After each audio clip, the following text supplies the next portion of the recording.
2019 is obviously a really big change to the building code, but on top of that, there's been a lot of changes all the way through the compliance levels. So what we've been reinforcing in our business and what we're trying to change the mentality of is that the NCC is just the minimum national standard, and on top of that, there are multiple different requirements that still apply in terms of the state level, state regulations and processes, in terms of Australian standards, and we've already had the difficulty of changing standards and transitional periods, retesting, reclassification that needs to be done, test methods such as the weatherproofing test and how they're incorporated into the code. And it's quite complex to sort of navigate this, especially at a national level. But what we always come back to is the solution fit for purpose? Does the solution do what it's intended to do? Is it safe and is it appropriate for the building? And that's how we are trying to roll out all of our new services and materials. And we actually have all of our new technical literature ready to come out on May 1, fully updated to the new NCC 2019, and also some of the standards changes, which I'll run through here. And on top of that, we also have built a new team this year, a new engineering solutions team, which have a really strong focus on working with Simon and others in the industry to be really across all of these codes, but we're learning every day. So let's jump into it. So today we're gonna, in the morning, we'll cover volume 2, so some of the things Simon's already covered. Specifically, we're just gonna pull out some of the key changes that affect our products, especially with regards to fire safety, and also with regards to condensation management and cladding, which is a newer part of the code that Simon's going to go through shortly. So just a really quick show of hands, has anybody heard of or built or used our Hardie Smart range of fire-rated wall systems? Great, one. That's better than a lot of the other places that we've been to. So hopefully we can grow that because they are really, really good wall systems. We developed them a few years ago, and I'll take you through them. So basically these wall systems were designed to, I guess, make building townhouses and Torrens title blocks easier for designers and for builders. And basically they're fire rated to 60 minutes, so they're just suitable for volume 2 buildings. They're made up of a number of components. So there's the villa board lining on the inside, that's just your standard James Hardie villa board, specialised cladding on the outside, our sarking where required, and mineral wool insulation. And we have a couple of hand models of them as well up there, so you can have a look.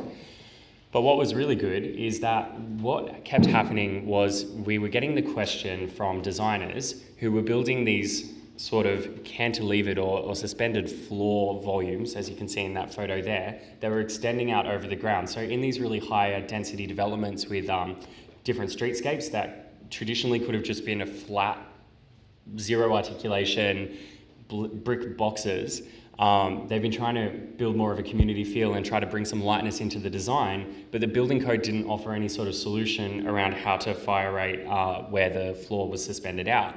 So we worked with some fire engineering experts to come up with a performance solution, and then we worked with Codemark to have that certified on a national basis to provide that solution. And in the new building code, they've now adopted pretty much the identical solution across the board as a deemed to satisfy compliance pathway, which is fantastic.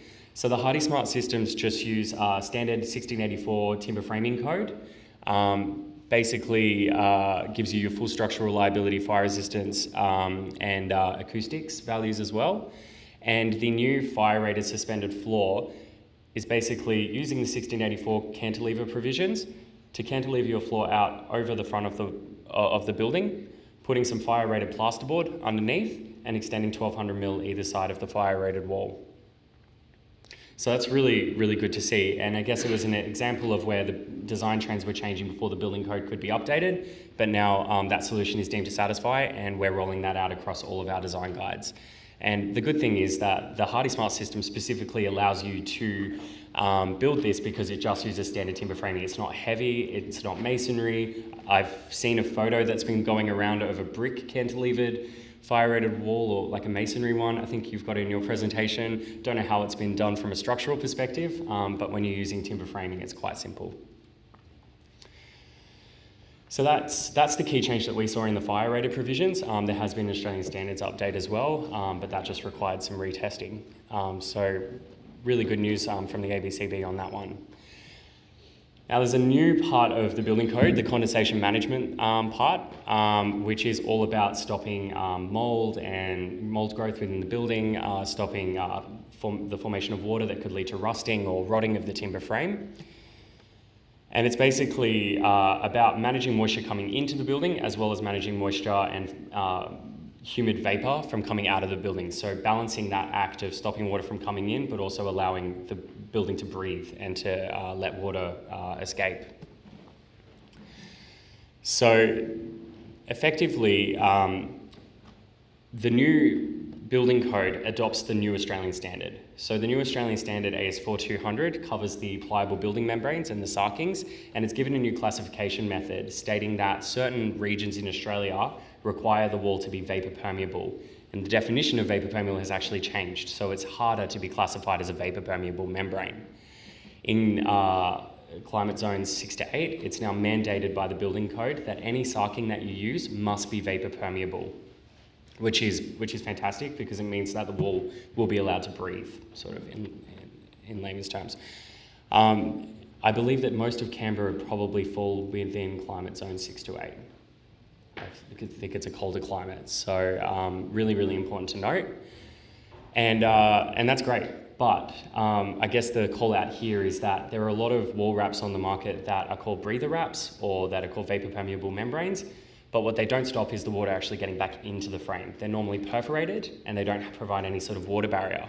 When you're using claddings or rain screens or any other type of fixed method of building a wall that's not really brick veneer, you have to make sure that you have a high water barrier to get back to stop the water from getting back into the frame through the junctions and joints and everything else. So we've tested our wall system in entirety with all of our claddings to make sure that it allows the water to escape the wall and also to stop water from penetrating within the wall.